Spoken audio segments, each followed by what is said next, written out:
You taruh air limau ke, dia tahu you taruh asam jawa ke, dia tahu you taruh asam keping. Dia tahu. Kalau dia pandai makan lah ya. Tapi rasanya tak ramai yang pandai makan. Janji sedap.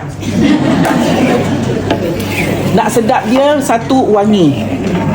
Wangi tu yang buat dia sedap. Nak sedap lagi, masak. Dia masak betul. Bawang dia masak, halia masak, lada kering tu masak. Dia kena masak tau benda yang kita makan tu.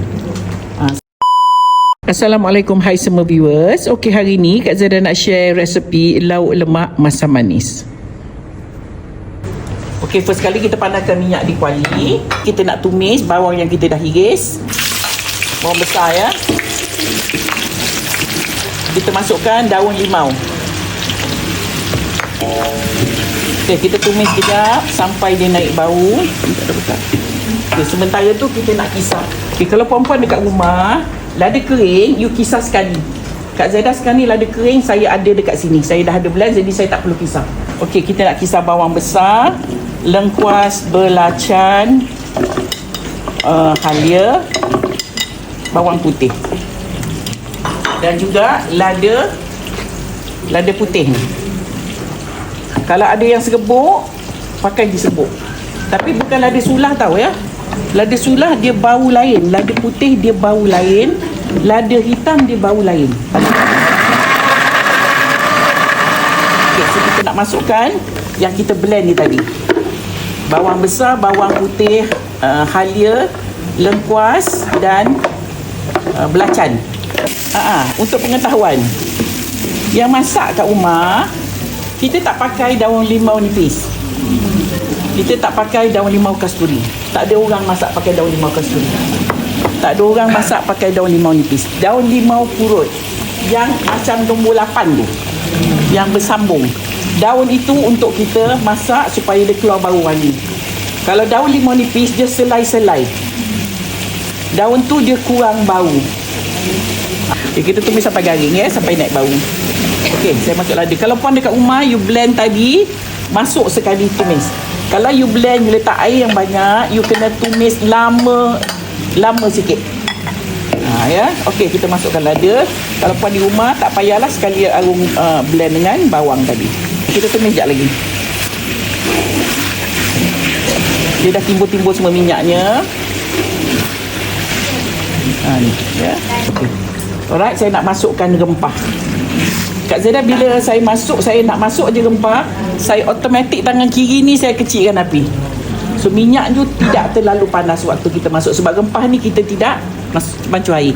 Ya, so kita masukkan semua rempah dia, rempah kering. Ni rempah ni Kak Zada buat sendiri tahu ni. Ya, ketumbar, saya beli ketumbar sampai saya basuh, and then saya sangai ataupun masuk oven pun boleh kalau malah nak pakai kuali. Bila dia dah sejuk, puan kisar halus. Ya. Dan yang ini juga sama, jintan putih. Ya.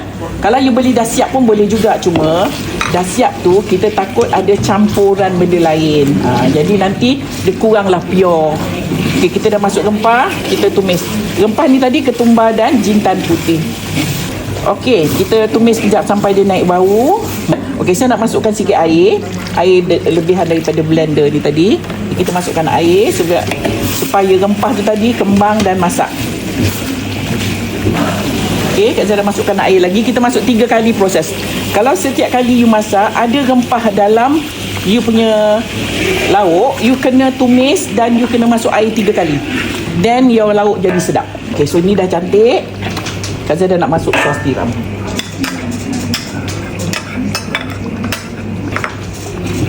Okey, kita masuk air limau. Saya pakai air limau nipis ya. Agak-agak dulu. Sebab kalau you beli macam gini, dia punya masam sometimes different brand, different masam dia. Kalau nak sedap, you perah sedikit. You perah limau tu. Limau tu you gelek dulu. Gelek tu supaya dia lembut dan dia akan keluar tu air jus daripada kulit dia tu. You gelek tu. So bila you perah, jus kulit tu keluar lah. Itulah yang bau dia sedap lauk you. Ya. Okey. Okay, kita dah masuk ni. Now saya nak masuk sos ikan ya. Kena ada ni, bau dia sedap. Dan ini masin. So you sebelum taruh garam, letak ni dulu and then you rasa. Okey, kita nak masukkan garam. Saya masuk sedikit garam je ya, sebab kita ada nampla dan kita ada juga sos tiram.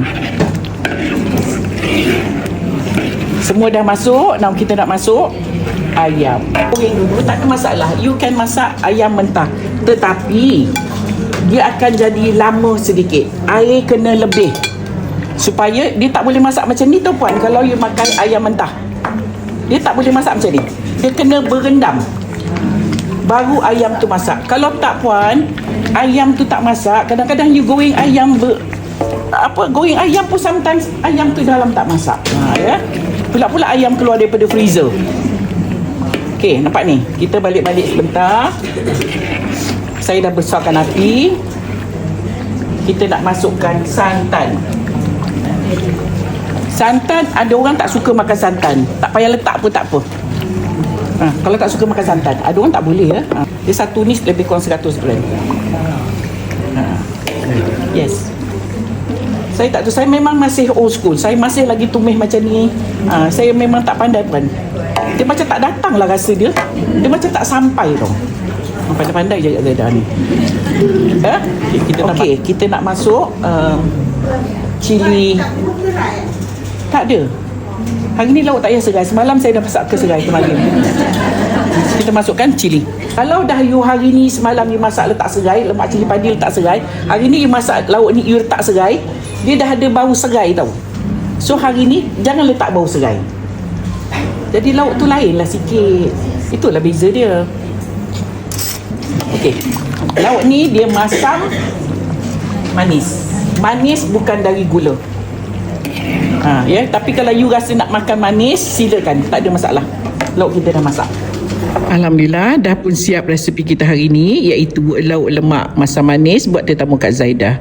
Untuk perempuan di luar sana, selamat mencuba.